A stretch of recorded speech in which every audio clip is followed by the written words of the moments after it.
What's up, buttercups? Welcome to the show, Mean Age Daydream with me, Brian McWilliams.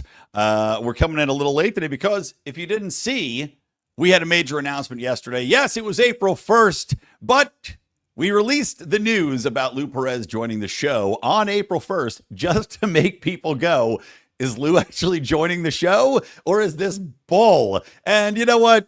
That was the idea. But he is joining the show. Yes, Lou Perez. Whoops, I'm banging my microphone. Lou Perez, the epitome of libertarian comedy, is in fact joining the Lions of Liberty Network. His podcast will be on our feed in addition to a brand new show, which we'll be announcing. And of course, we'll work on what he's going to do for some bonus content too for our subscribers. You know, we'll have him join our usual cast of shows, but also we'll figure out what Lou can bring just for you, wonderful people that support us on Patreon, patreon.com/Lions of Liberty or lionsofliberty.locals.com. So yeah, it was announced on the jokey day, but it is a fact. So we're all very excited about that. Now, what I'm not excited about is all the other things in the world. Literally everything else in the world is terrible because we are on, today, right? April 2nd is Liberation Day. Now, Liberation Day, as coined by Donald Trump, is the day when all of these announced tariffs start to be implemented. Now, I looked at the stock market. I wanted to see, okay, what's going on? Because the last few days, you've seen the stock market start off low and then come back to the point where it's actually finished, I believe, higher than it opened the last several days, even though the headlines have said investors on the stock market are being trepidatious about tariffs. Now, they didn't say trepidatious. I am. I've also seen the Democrats at the Democrats, one of the dumbest, worst Twitter feeds in the history, or X feeds in the history of humanity, of course, run by the DNC, which, as I discussed in a previous episode, are completely lost, completely inept, have no idea what they're doing, have no idea how to message anything, and are a party in complete spiral and failure that will be obsolete and I think gone by 2030. But they've been tweeting out dumb shit like, oh, Donald Trump, 0 days since Donald Trump broke the stock market. Of course, they're tweeting this out in the morning, and then by the end of the day, the stock market is completely back, making them look like idiots. But you know, that's your DNC. All that being said, tariffs are not good. You know, they are a definitive evil. And perplexingly, I saw just today that Donald Trump had also announced tariffs on fentanyl coming in from Canada. Now, of course, fentanyl coming from Canada is not coming in through any trackable process. This is being smuggled in for use in manufacturing of opioid synthetics that are, of course, leading to a lot of overdoses, a lot of deaths, a lot of issues and addiction here.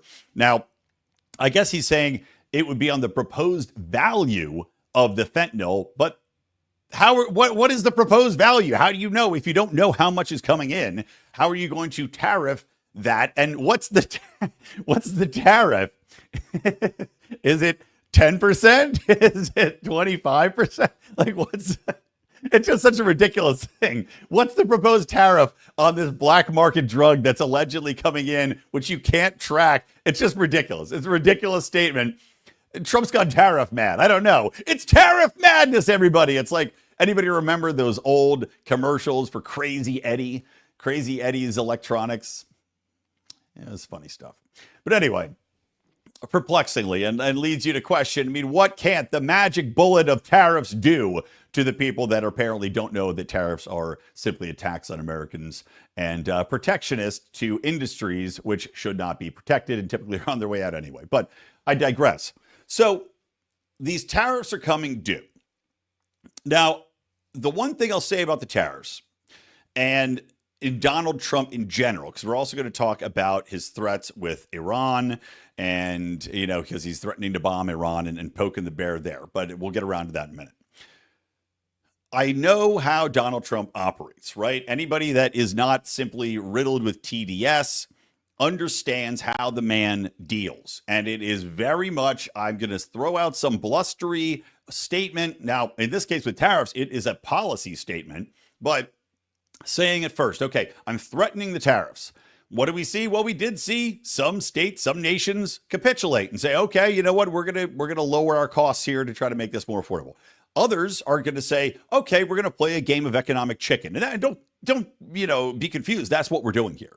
This is a game of economic chicken. The thing is, Donald Trump is correct in that we will win this game of chicken.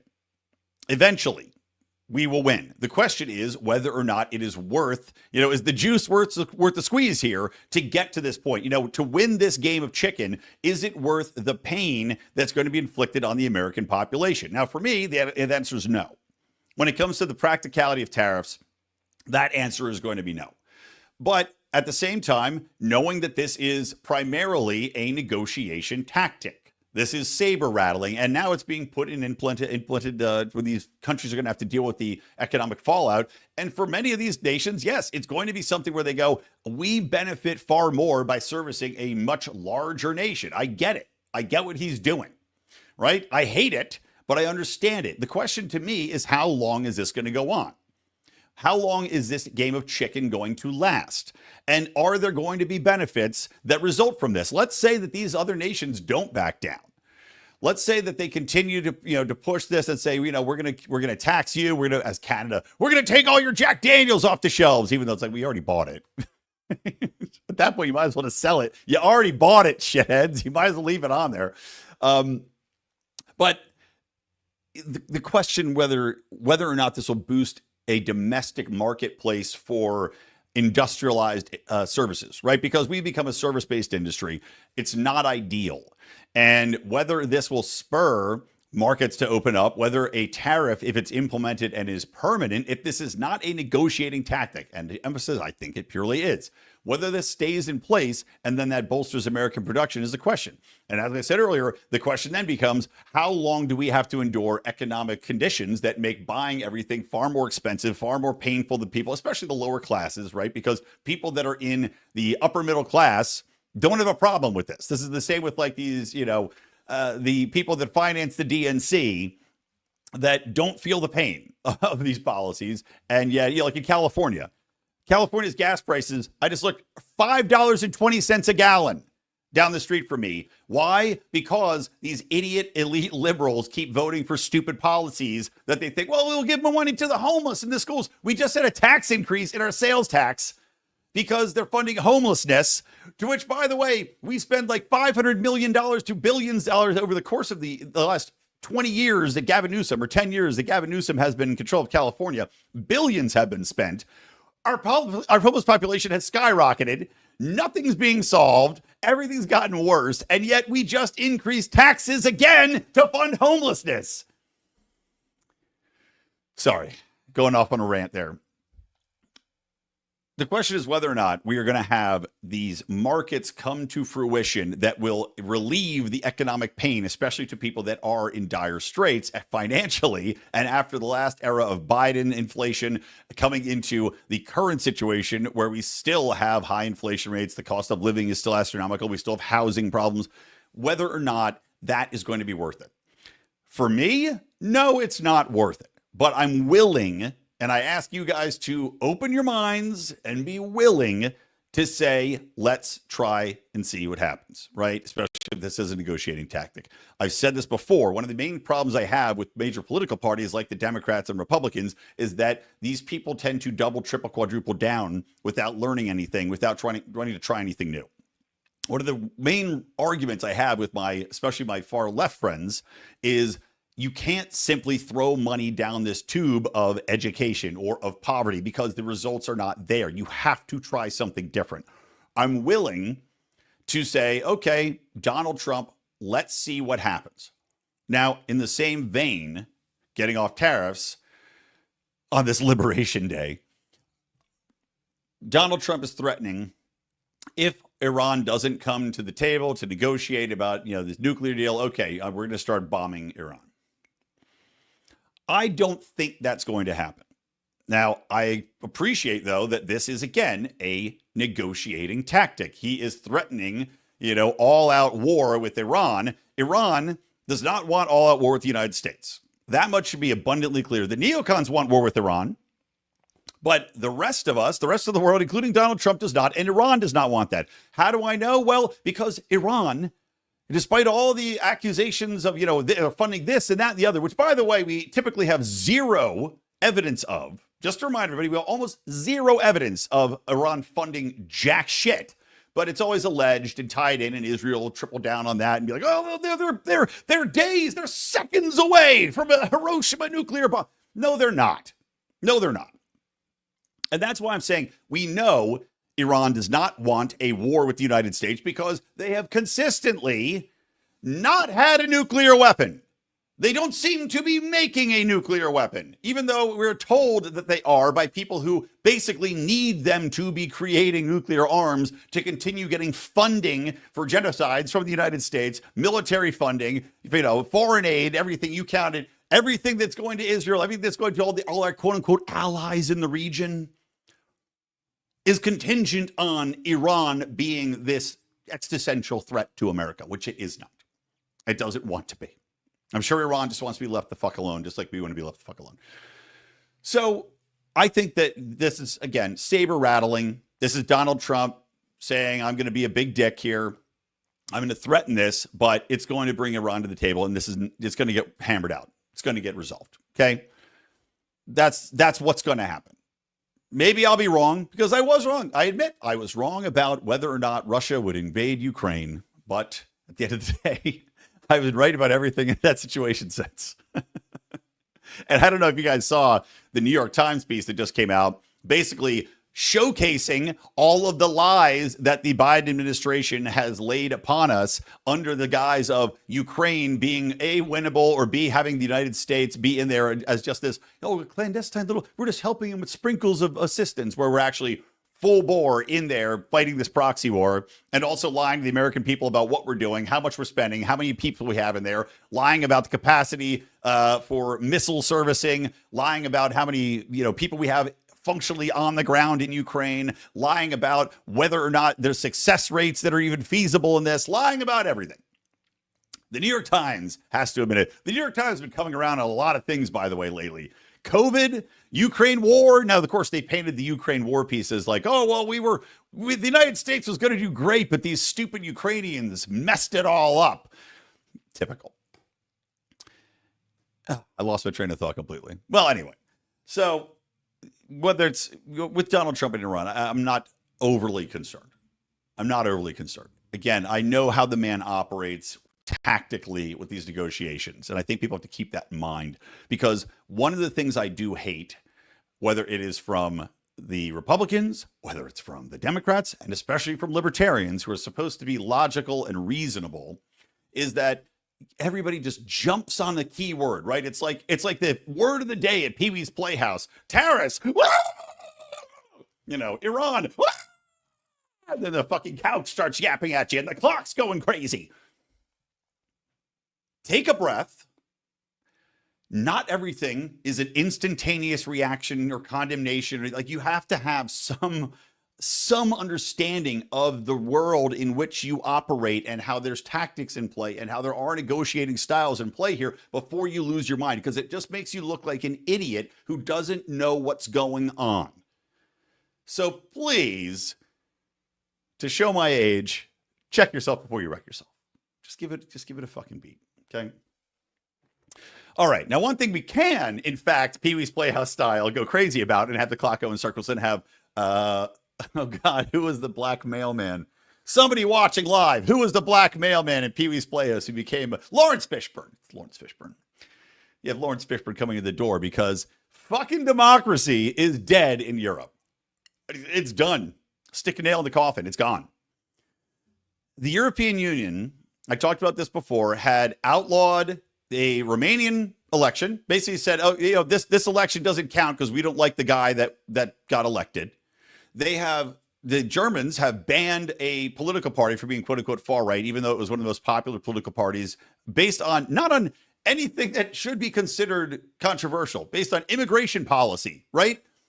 One of the keys, especially if you're in Europe, should be immigration policy, especially seeing all of the fallout from these mass immigrations of people that are of zero part cultural, have no interest in integrating culturally. And in fact, as you've probably seen from the same videos I've seen, especially when it comes to Islamic, are intent on making that nation Islamic. Having massive prayers, massive protests, massive whatever it is, taking over entire streets, taking over Linden Square for massive prayer rallies, all these things, and saying outward and outrightly, I am here to make your country Islamic. I am going to have 7 children with 4 wives. This one video of some Islamic guy talking.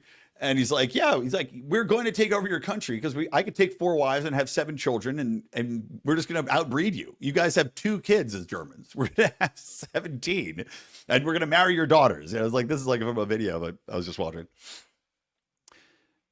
These nations have populations which are reacting to the real world stimuli that's been forced upon them by these global World Economic Forum shitbags. Marine Le Pen in France has been for a long time up and coming. Now, you can say, historically, the Le Pen family, not that great when it comes to issues of race, because her father apparently was a racist. Now, Marie Le Pen ousted her father, kind of redid the party. And look, I don't know Marie Le Pen personally. I'm not talking to her personally. But from what she has presented to the people of France, she's got a lot of support. She was in line, as far as polling went, to take the presidency when the next election cycle would have come around. So what do the people of France do? Well, Macron, who is a piece of garbage and married to an old man, Macron decides, well, I'm going to appoint a judge to oversee a case, which, by the way, has been, this exact same thing has happened something like 5 different times in the European Parliament, which is a politician in the European Parliament has a staff. That staff they're supposed to only work on, whatever, European parliamentary matters, but they have tasks that then overlap with something that's happening in France. And that apparently is a big no-no, right? Church and state, you're supposed to keep them separated. So despite the fact that a previous prime minister was accused of the same thing, quite literally the exact same charge of this, what is this? Essentially a mismanagement or misallocation of a workforce. Had those charges dismissed, this piece of shit judge appointed by Macron, who also had, I guess, overseen and had a specific, vendetta politically against Marine Le Pen. This guy says, well, sentenced to 4 years in prison and like €180 fee, 180,000 fee. 4 years in prison, 2 to be served, and then 2 to be served in, maybe it's a year of home jailing. I'm trying to remember this just came out. It's like a year of home jailing, a year of whatever prohibition, blah, blah, blah. Probation. So essentially eliminating her from possibly running in the next presidential election. Now, this is all by design, of course. This is the epitome of lawfare. This is what they tried to do to Donald Trump, which didn't succeed.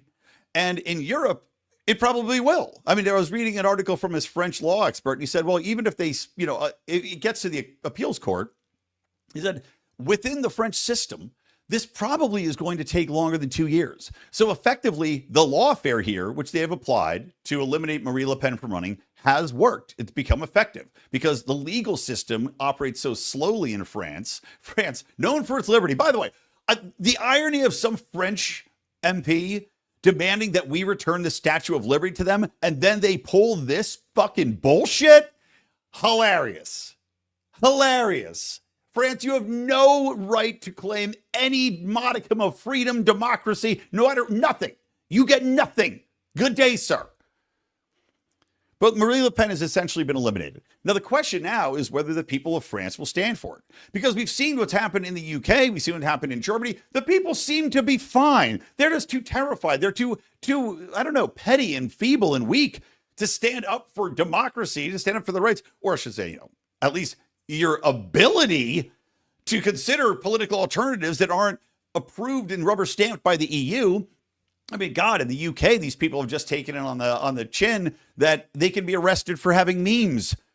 I just saw an unbelievable story. I mean, you guys probably saw the same one of a couple, and I think the guys work for the Times of London, one of these parents, a couple arrested because in a WhatsApp chat, they were complaining about the school district. Arrested for complaining about the fucking school district. The UK just suspended a toddler because the toddler was transphobic, as if a 3-year-old can be transphobic. The UK is lost. It's fallen. France, you guys love to protest. Get the shit out in the street and protest, because I don't care if you like Marie Le Pen or not. You cannot have a system wherein they can eliminate a presidential candidate at whim by levying a bullshit charge on them that it was dismissed and done like by every other person that in your country that's in politics. Every single one of them's done the exact same thing, but this time, guilty. You're done. All of Europe is done. I mean, it's been unbelievable to watch. And yet, we're not seeing the Civil War. I mean, I've said this before in regards to the UK, and this may be applicable to France, and maybe applicable to all of Europe at this point. I don't know where they go from here other than outright revolution. But guess what?